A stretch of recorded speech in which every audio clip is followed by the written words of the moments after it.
En un mundo sumergido en la oscuridad, sin Dios, donde el pecado ha cautivado el entendimiento, donde muchos viven en tinieblas y la mentira se ha convertido en su realidad, la palabra de Dios trae a nuestras vidas luz y verdad.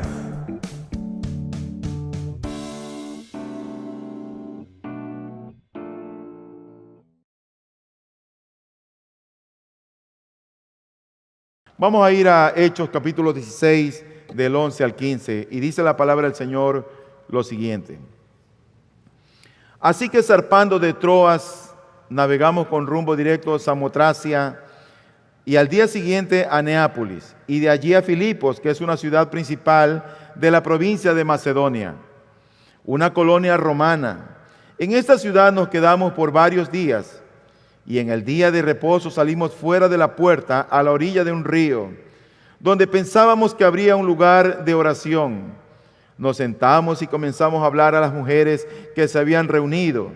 Y estaba escuchando cierta mujer llamada Lidia de la ciudad de Tiatira, vendedora de telas de púrpura, que adoraba a Dios. Y el Señor abrió su corazón para que recibiera lo que Pablo decía. Cuando ella y su familia se bautizaron, nos rogó diciendo: si juzgáis que soy fiel al Señor, venid a mi casa y quedaos en ella. Y nos persuadió a ir. En este pasaje que hemos leído se nos describe aquí una ciudad, que es la ciudad de Filipos.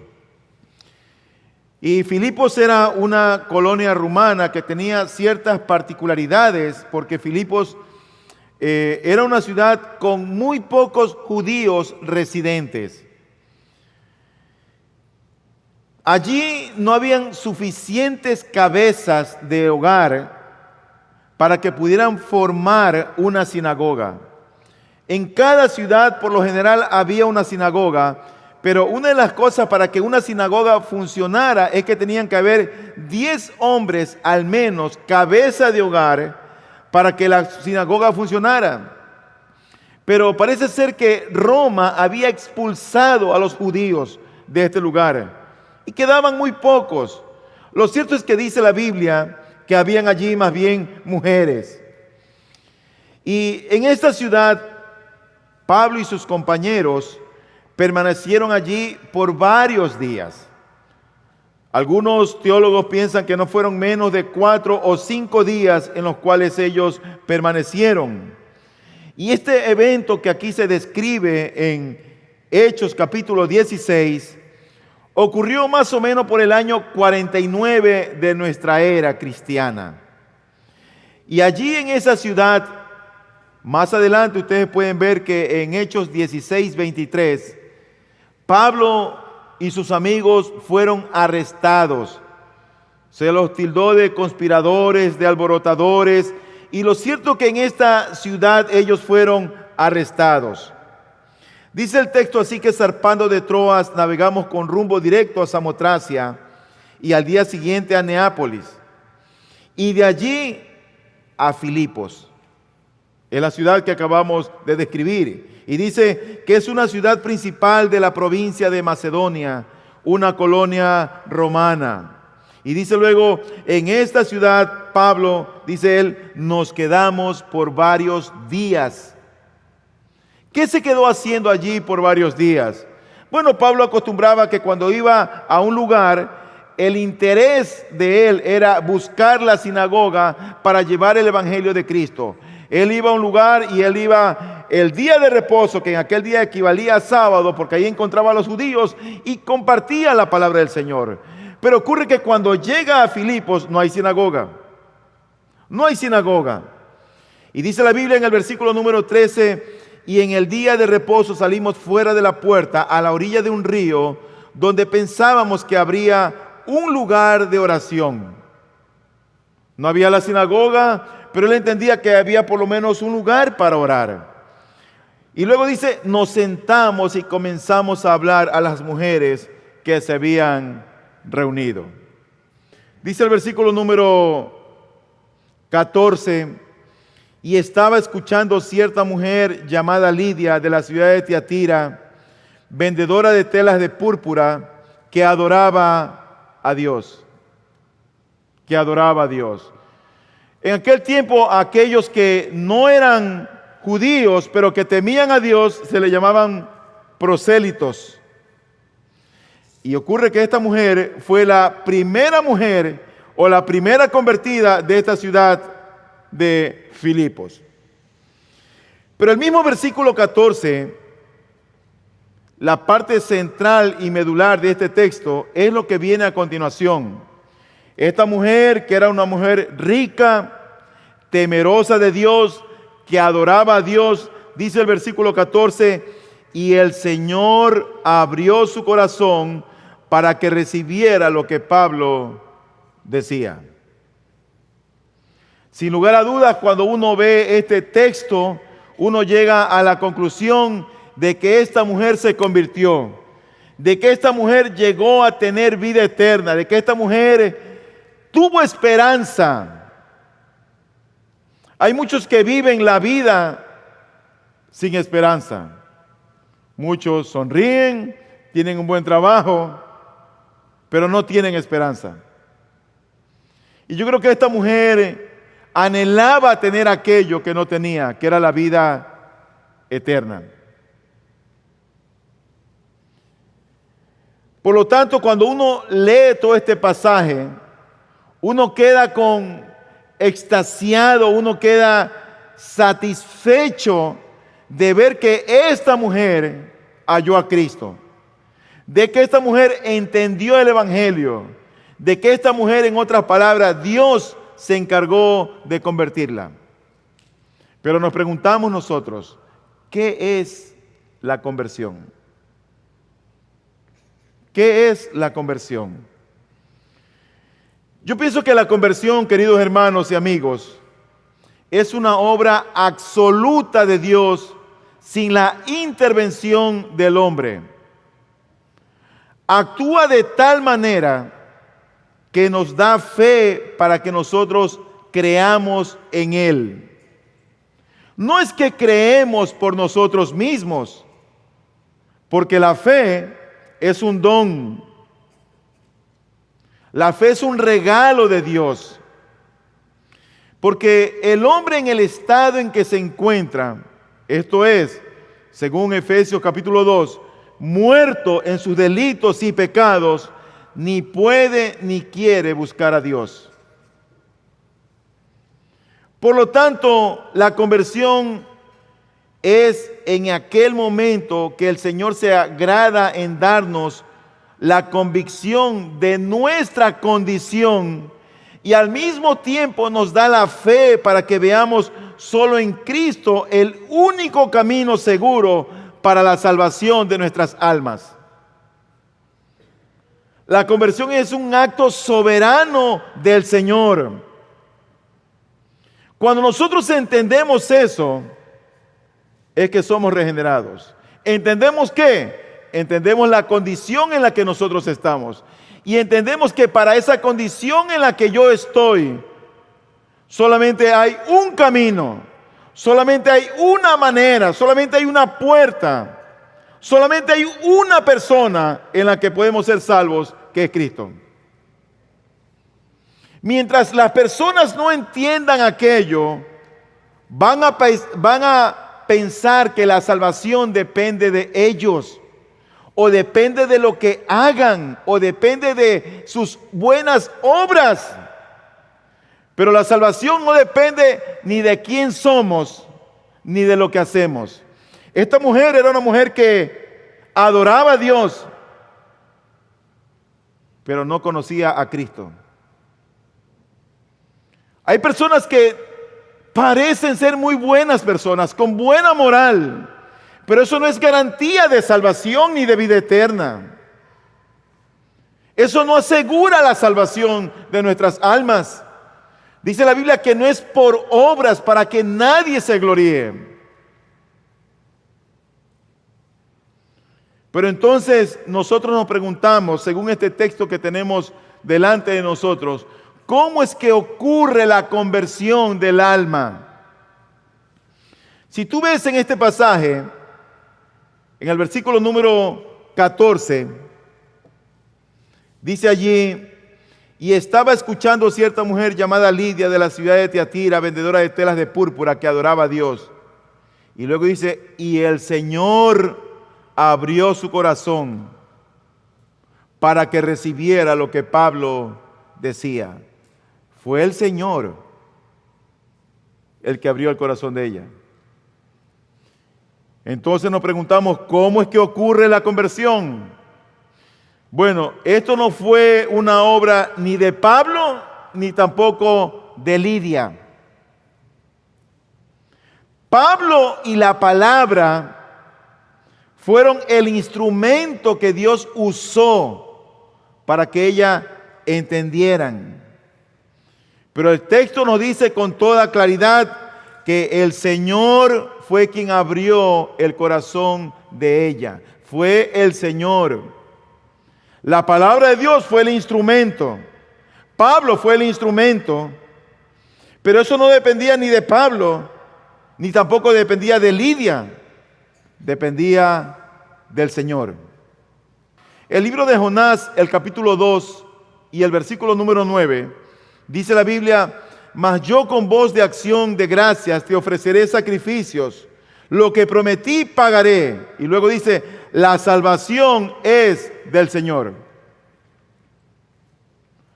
La salvación no la puede dar el pastor, no la puede dar un líder, un diácono. Ni siquiera llegamos a ser salvos por lo que hacemos. La salvación es una obra netamente del Señor. Fue el Señor quien abrió el corazón de esta mujer para que recibiera lo que Pablo le estaba diciendo. Muchos oyen, pero no lo reciben. Ahora, nosotros no podemos dejar de dar crédito en un sentido más inferior a los instrumentos. El uno era Pablo y el otro era la palabra. Eso nos lleva a pensar a nosotros que tú bien puedes ser un instrumento de Dios, pero la palabra de Dios es el arma con la cual la gente va a llegar a conocer a Cristo.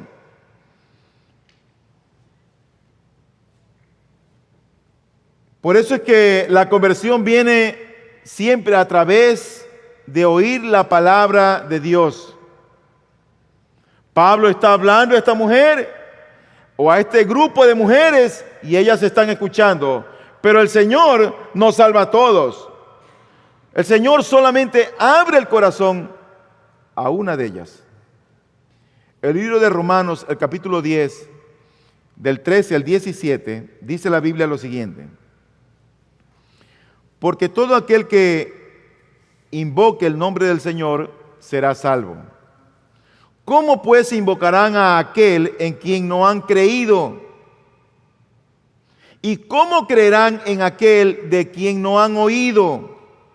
¿Y cómo oirán sin haber quien les predique? ¿Y cómo predicarán si no son enviados? Tal como está escrito: cuán hermosos son los pies de los que anuncian el evangelio del bien. Sin embargo, no todos hicieron caso al evangelio, porque Isaías dice: Señor, ¿quién ha creído nuestro anuncio? Así que la fe viene del oír, y el oír por la palabra de Cristo. La fe viene por el oír. Y lo que la gente necesita oír al día de hoy es la palabra de Cristo. Hoy en día, tristemente, en muchas iglesias, el evangelio de Cristo se ha diluido. Ya no se habla de la conversión, del arrepentimiento, del pecado, de la fe. Ahora lo que tú escuchas en las iglesias es que te va a ir bien, que vas a prosperar, que vas a tener éxito, que vas a triunfar en la vida. Pero acerca de la salvación del alma, que tiene que ver con eventos para la eternidad, poco se habla.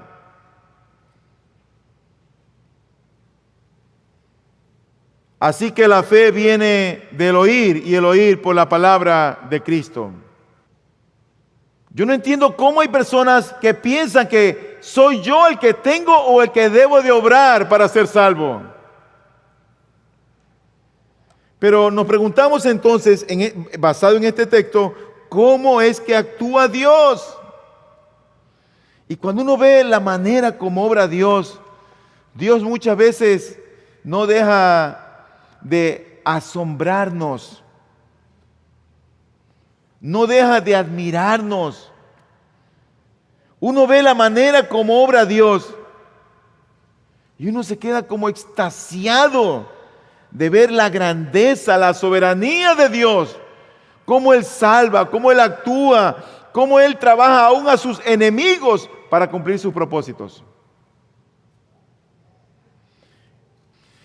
Y ocurre que Dios no nos elige viendo si nosotros somos hombres o mujeres, si eres pobre o rico, ni por ver algo que aparenta ser bueno en nosotros. No, Dios no está viendo eso.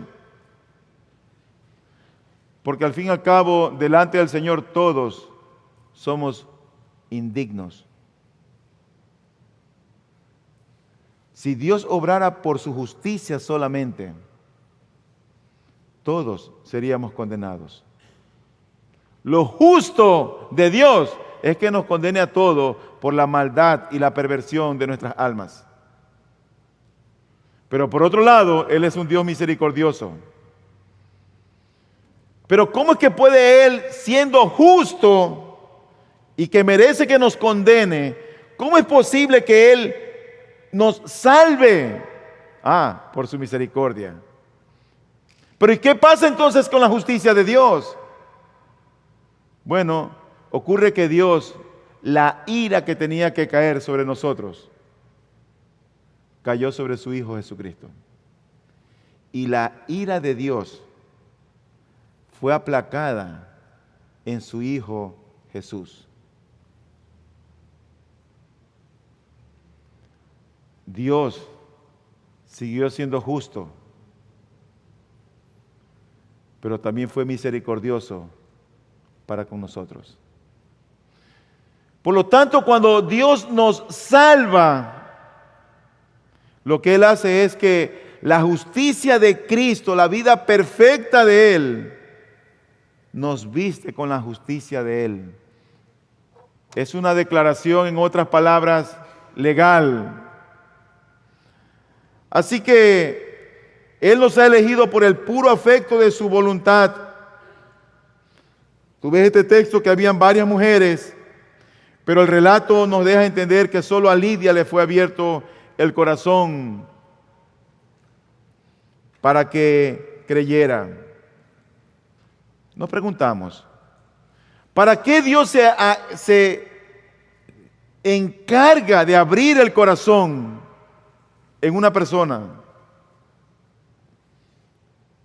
Sea un niño, sea un joven o sea un adulto. ¿Cuál es la intención de sensibilizar nuestra conciencia, de alumbrar nuestro entendimiento, de abrir nuestro corazón? ¿Cuál es la intención de Dios? ¿Para qué lo abre? Solamente hay un motivo y una razón, mi hermano.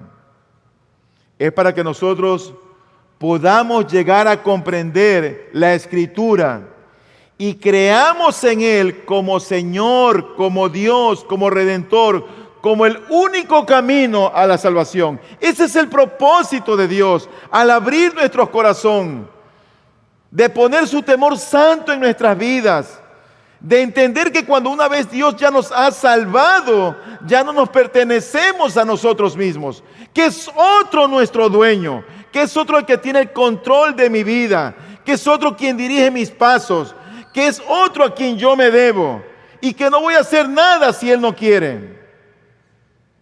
Eso es un poco humillante para nosotros, porque todos nosotros nos gusta tener nuestra propia identidad, nuestro propio carácter, que nadie nos diga lo que queremos hacer. Pero Pablo decía, soy un esclavo de Cristo. Y eso no es otra cosa más que reconocer quién es Él como Rey, como sacerdote, como Señor. Por eso Él abre nuestros corazones. Nada más. No es si tú vas a tocar el instrumento, si tú vas a predicar, si tú vas a limpiar. Ese no es el fin. Es que tú puedas reconocer a Cristo como Señor. Que tú puedas decir, Él es mi Dios. Nada más. Porque nosotros en esta vida siempre no queremos que nadie nos gobierne y nos rebelamos ante la autoridad. Por eso es que tú ves muchachos respondones con sus padres. Siempre quieren hacer lo que ellos quieren hacer. Ese es el propósito de Dios. De entender que sus planes, sus decretos, su palabra le hace bien a nuestras almas. Por eso Él abre nuestros corazones, para que tú comprendas las Escrituras. Yo no sé, pero tal vez, ¿cuántas veces la gente cuando uno viene a Cristo lee y no entiende? Pero tengo palabras alentadoras para ti, porque no eres el único. Ocurre que con quienes Cristo vivió y pasó, tampoco entendían las Escrituras. Eran tan duros de corazón. Pero nosotros no podemos fijarnos en Él porque siempre nos centramos y criticamos. Y los fariseos y los apóstoles y a Israel duro de servir. Hermanos, veamos con gratitud cuánto amor Dios tiene para con nosotros. Cuánto amor tiene para contigo y para conmigo. ¿Tú sabías que un día como hoy Cristo resucitó? Un domingo. Él había muerto un día viernes. Y todos aquellos que conocieron a Cristo, que creyeron en Él, que caminaron con Él, que comieron con Él, se deprimieron. Estaban tristes. No se hallaban. No sabían qué hacer. Hasta que Cristo se les aparece. Y aun cuando Cristo se les aparece a ellos, ellos no creían. Eso no te das cuenta que es una obra soberana de Dios. Ellos habían visto a Cristo, habían comido con Cristo, sabían quién era Cristo. Se les aparece y no lo conocen. Les predica y no entienden. Hasta que cuando están en la mesa, el Señor les abre el entendimiento. Y ellos se dan cuenta quién es Jesús. ¿Sabe lo que la gente necesita el día de hoy? Conocer quién es Cristo. Sabemos de muchos himnos y sabemos de muchas cosas, pero hay mucha gente que no conoce a Cristo. Nos llaman la atención muchas actividades, somos muy trabajadores, colaboradores, número uno. Pero mi hermano, ¿sabes qué es lo más importante para un pastor? Que su pueblo conozca quién es el Señor. ¿Cuál es el propósito de Dios de salvarnos? Que tú y yo conozcamos a Cristo a través de las Escrituras. Y que lo conozcamos cada día más. En mi última parte, ¿cuál fue el resultado de la conversión de esta mujer? Porque cuando alguien se convierte, algo tiene que ocurrir. No somos los mismos. Cuando Dios nos salva, tú puedes tener un vicio o una adicción. Y cualquiera que ésta sea, mira, el amor y la gracia de Cristo está por encima de eso. Si tú no has perdonado, el amor y la gracia de Cristo está por encima de eso. Si en ti hay algo en tu corazón, el amor y la gracia de Cristo en aquel que ha sido transformado y renovado está por encima de eso. ¿Qué pasó con Lidia? Tiene que haber habido un cambio. Esta mujer era una mujer temerosa. Pero recuerda que esta es una serie.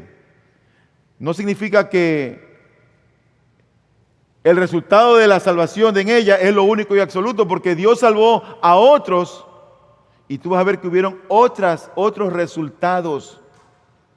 En ella, al menos yo encuentro dos.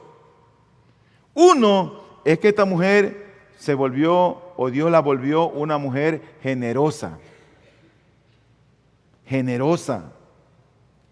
Y lo segundo que encuentro es que esta mujer, vemos su generosidad por gratitud a lo que Dios había hecho en su vida. Eso a mí me deja ver que todo cristiano, como regla común, es alguien que es agradecido por lo que Dios ha hecho en su vida. Y esa gratitud me lleva a mí a ser generoso. Ya no decimos mi casa, ya no digo mi carro, ni mis hijos. Decimos la casa del Señor, el carro que Dios me ha dado, la familia que el Señor me ha puesto. Y estamos agradecidos por lo que Dios nos ha dado. A veces hablamos de cosas como que todo es mío y me pertenece. Mi hermano, tú y yo solamente somos administradores de la multiforme gracia que el Señor nos ha puesto. Nada más. Un día Él va a pedir cuenta por tus bienes, por tu tiempo, por tus hijos, por tu cónyuge, por las cosas que Él te dio para que las administres. Esta mujer era una mujer pudiente, rica. Pero es ahí, después de que conoce a Cristo, que nos deja ver la faceta en el corazón de ella de lo que Dios hizo en su vida. ¿Y sabe lo que hizo Dios con ella? La volvió generosa.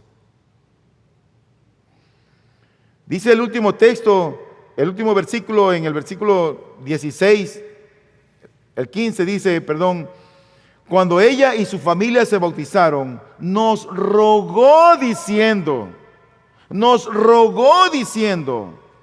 si juzgáis que soy fiel al Señor, venid a mi casa. Venid a mi casa y quedaos en ella. Y dice la Biblia, y fueron persuadidos. En el capítulo 16 más adelante también se nos presenta que cuando ellos fueron arrestados, ¿sabes a dónde fueron? A la casa de Lidia. ¿Por qué la gente es generosa? Por gratitud. Por gratitud. Sabemos lo que el Señor ha hecho en nosotros. Una palabra de aplicación final. Si tú eres creyente,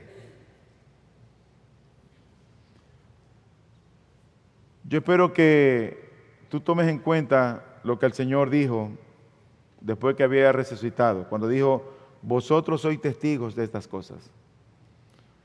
Si tú eres creyente, yo espero que tú testifiques de Cristo, que tú proclames el nombre del Señor, que tú hables a otros el Evangelio de Jesús. Eso es lo importante, que tú hables el Evangelio de Cristo.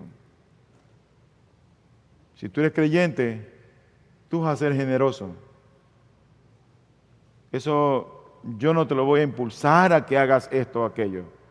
El que es un creyente va a ser movido a generosidad por ser grato. Nada más. Pero si tú no eres creyente y en esta mañana nos visitas, tú puedes pedirle al Señor que te abra el corazón, que Dios tenga de ti misericordia, para que tú comprendas las Escrituras y veas a través de las Escrituras quién es Jesús. Eso yo no lo puedo hacer. Tú oyes ahora de aquí un mensaje imperfecto. Pero tú puedes ir delante del Dios perfecto y decirle, Señor, así como abriste el corazón a Lidia, abre mi corazón para contemplar la hermosura de quien tú eres y empezar a amarte. Ora a Dios que sea Él quien genuinamente abra nuestros corazones. Luz y Verdad llega hasta usted gracias al compromiso y trabajo de personas e instituciones por la causa del Evangelio. Para obtener más información sobre nuestro ministerio y el trabajo que realizamos, ingrese a nuestra página web www.ibpg.es. Deseamos que este mensaje de la palabra de Dios traiga a su vida luz y verdad.